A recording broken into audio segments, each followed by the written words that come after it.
أعوذ بالله من الشيطان الرجيم.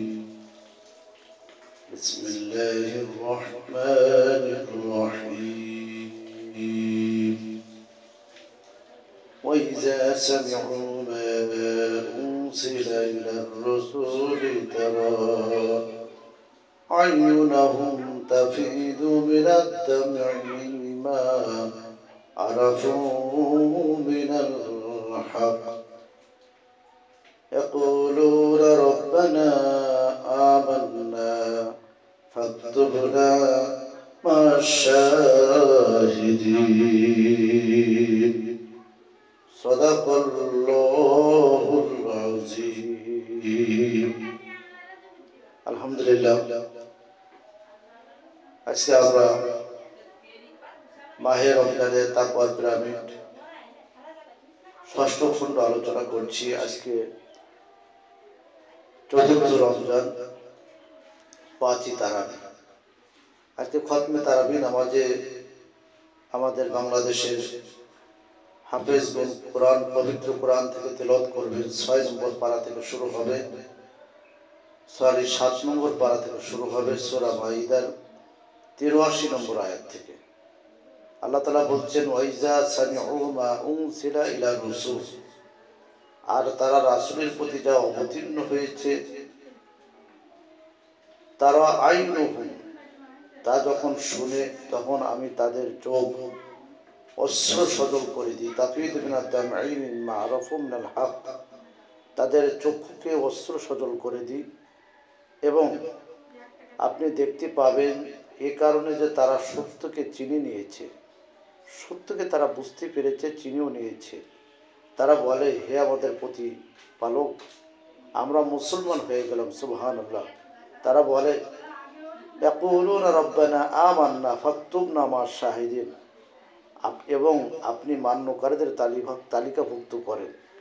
এরপরে আজকের সবচেয়ে মূলত আলোচ্য বিষয় হচ্ছে সূরা মায়েদার 89 নম্বর আয়াতে আল্লাহ তাআলা এখানে খুব পরিষ্কার করে বলছেন, লা ইউআখিযুকুমুল্লাহু বিল্লাগwi ফি আইমানিকুম ওয়ালাকিন ইউআখিযুকুম বিমা আক্কাদতুমুল আইমান ফাকাফফারাতুহু ইতআম 10 মাসাকিনা মিন আওসাতি মা তুতঈমুনা আহলিকুম আও কিসওয়াতুহুম আও তাহরীরু রাকাবা ফামান লাম ইয়াজিদ ফাসিয়ামু 3 আইয়াম যালিকা কাফফারাতু আইমানিকুম ইযা হালাফতুম ওয়াহফাযু আইমানাকুম কাযালিকা ইউবায়্যিনুল্লাহু লাকুম আয়াতিহি লাআল্লাকুম তাশকুরুন। সূরা আল মায়েদার 89 নম্বর আয়াত আল্লাহ তাআলা বলছেন, আল্লাহ তোমাদেরকে পাকড়াও করেন না। লা ইউআখিযুকুমুল্লাহু বিল্লাগwi ফি আইমানিকুম, তোমাদেরকে পাকড়াও করেন না, তোমাদের ধরবেন না। তবে ওয়ালাকিন ইউআখিযুকুম বিমা আক্কাদতুমুল আইমান, তোমাদের অনর্থক শপথের জন্য কিন্তু পাকড়াও করেন ওই শপথের জন্য যা তোমরা মজবুত করে বাঁধো, মজবুত করে ধরে রাখো। অতএব এর কাফারা এই যে তোমরা ইচ্ছা করলে বলতে পারবে না, আল্লাহর কসম দিয়ে বলছি, অমুকের বাড়িতে পা রাখবো না, অমুকের বাড়িতে যাব না, এই কথাটুকু তুমি বলতে পারবে না। যদি বলো তাহলে তোমার এমন একটি সময় আসবে যে সময়ের কারণে তার বাড়িতে, তার ঘরেতে, তার বাসায় বা তার কাছে খুবই প্রয়োজন। এখন কি করবেন আপনি? ফাকাফফারাতুহু, এখানে আপনার জরিমানা 1 নম্বর হচ্ছে 10 জন দারিদ্রকে খাদ্য প্রদান করবেন, মধ্যম শ্রেণীর খাদ্য যা আপনি শিশু পরিবারকে দিয়ে থাকেন। 2 নম্বর, তাদেরকে বস্ত্র প্রদান করবেন, অথবা একজন কৃতদাস কিংবা দাসী মুক্ত করে দিবেন। যে ব্যক্তি সামর্থ্য রাখে না সে 3 দিন রোজা রাখবে। এটা কাফারা তোমাদের শপথের। যখন শপথ করবে তোমরা সেও শপথ রক্ষা করো। এমনিভাবে আল্লাহ তোমাদের জন্য সেও নির্দেশ বর্ণনা করেন যাতে তোমরা কৃতজ্ঞতা প্রকাশ করতে পারো।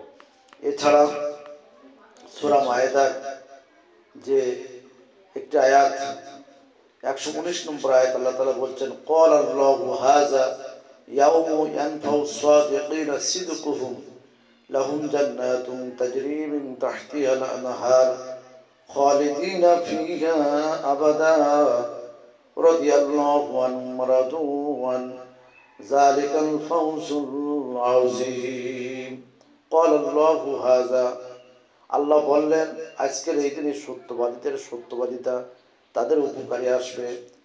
যেদিন কেউ কারো উপকার করতে পারবে না, কেউ কারোর সুযোগ করে দিতে পারবে না, ওই দিন সত্যবাদী যারা, সত্য পদঙ্ক অনুকরণ করেছেন যারা, হাযা ইয়াউমা ইয়ানফাউ সাদিকিনা সিদকুম, আজকে সত্য কথা বলার কারণে আল্লাহ তাআলা তার গোলামদেরকে ডাক দিয়ে বলছে, হে গোলাম, তোমার সত্য কথাগুলো আমি আল্লাহ এত বেশি পছন্দ করেছি, এত মহব্বত করেছি, সত্যবাদিতার কারণে আমি আল্লাহ তাআলা তোমার জন্য জান্নাতুন তাজরি মিন তাহতিহাল আনহার, তাদের জন্য জান্নাতের উদ্যান রয়েছে যার তলদেশ দিয়ে ঝর্ণা তারা প্রবাহিত হবে, তারা তাতে চিরকাল থাকবে।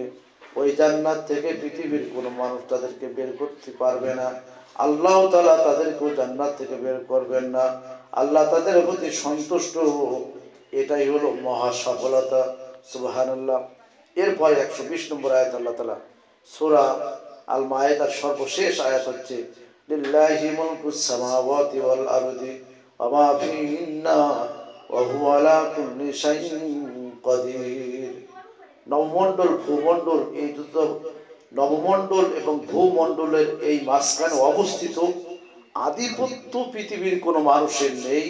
আধিপত্য, রাষ্ট্রীয় ক্ষমতা সব কিছু হচ্ছে আল্লাহ, তিনি সব কিছুর উপরে ক্ষমতাবান। আমরা সূরা মাইদার একটু উল্লেখযোগ্য আলোচনা করলাম। এরপরে আজকে আমাদের সূরা মাইদার পরে 6 নম্বর সূরা আনআম। সূরা আনআম শব্দের অর্থ হচ্ছে গৃহপালিত পশু। গৃহপালিত পশু আমরা আমাদের বাংলাদেশ অনুযায়ী আমরা যতটুকু বুঝি, এটা গরু, ছাগল, ভেড়া, তারপরে মুরগি, মাছ, এইগুলোকে গৃহ